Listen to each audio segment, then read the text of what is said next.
So hello everyone and welcome back to another episode. Today we're going to be reviewing the first race weekend of 2020.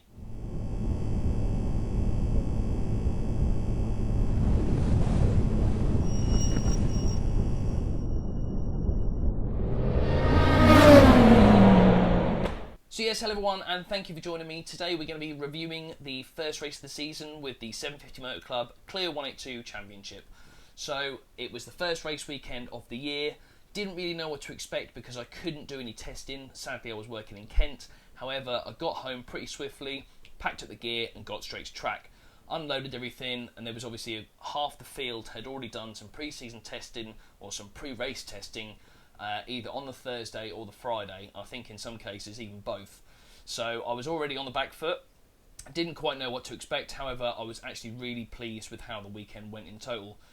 Normally we might split the race weekend into 2 days, however with the current COVID situation we are doing them on 1 day only events. So normally we would have practice qualifying and race 1 on 1 day, and then we would go over onto the Sunday and have race 2 and then come home. However at the minute it is all 1 day, so it's all on the Saturday. So practice qualifying, race 1 and race 2. So we were on at 10:30 AM for practice qualifying, and I'd managed to qualify in P12, which is actually my highest qualifying position to date. Out of 24 cars, I was actually really pleased with how I managed to get on, especially with, like I said, people testing multiple days, if not at least 1 day.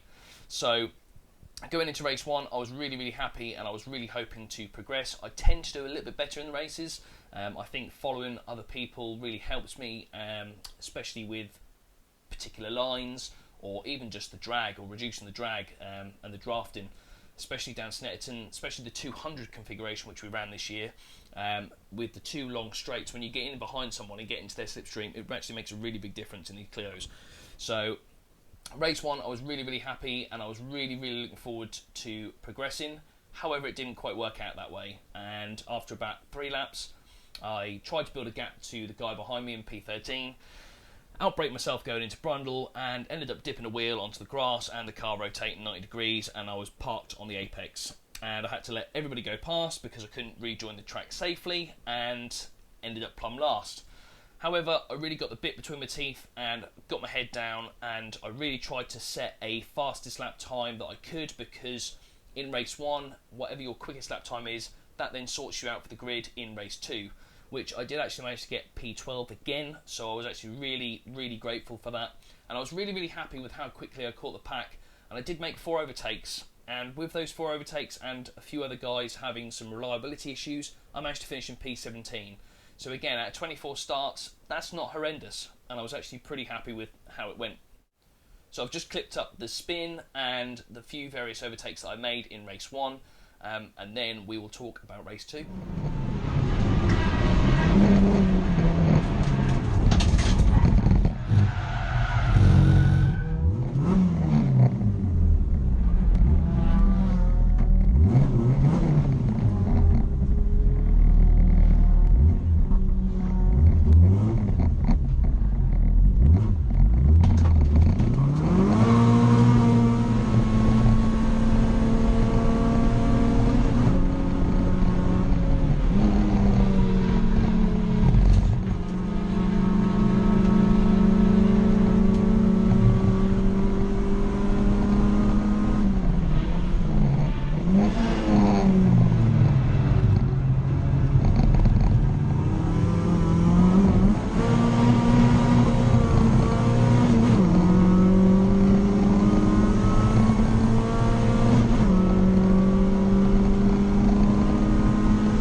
moving on to race 2, like I said, your fastest lap time in race 1 organises you on the grid for race 2. So I'd qualified in P12 again, so I was really hopeful that I wasn't going to make any mistakes in race 2 and I was going to progress up a little bit further, and it actually worked out that that was the case. I managed to finish in P10, which was my highest ever finishing position in the Clios, and I could not be more happy. I was really pleased. The first half of the race didn't quite go to plan still. I had a bit of a poor start. I was on the outside of the grid again, so I kind of get pushed wide. Turn 1. Turn 2 is not too bad because that's kind of the racing line. However, yeah, just getting pushed out, and as soon as you have to back off, then cars are literally just flying past you. So I'm actually really happy with how the second half of the race went. There's a few little clips that I've put together here of race 2. One of them is including the start, so you'll see what I mean about me being pushed out to the left. However, it wasn't as bad as race 1, and finishing P10, I was over the moon.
and run down how much it's cost for me to go racing this weekend. I know a lot of guys and girls out there would love to go racing, but they think it's super unaffordable. However, if you choose the right race series and the right race organiser, it can be relatively budget friendly.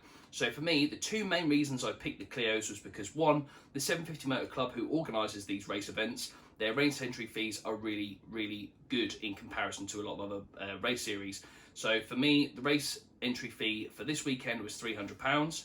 And also the Clios themselves, they're not overly expensive to buy. I saw a championship winning car go up for sale, I think 2 seasons ago, for £7,000, and it comes with a complete spares package. There's one on eBay right now for about £6,500, I believe. So again, not too bad a price point for a fully blown race car ready to go racing. So for me, like I said, the race entry fee this weekend was £300. Because Snetterton's only up the road, it cost me about £30 of diesel in the tow van to get to and from the track. I bought 40 litres of fuel for the race car, so that cost me about £60.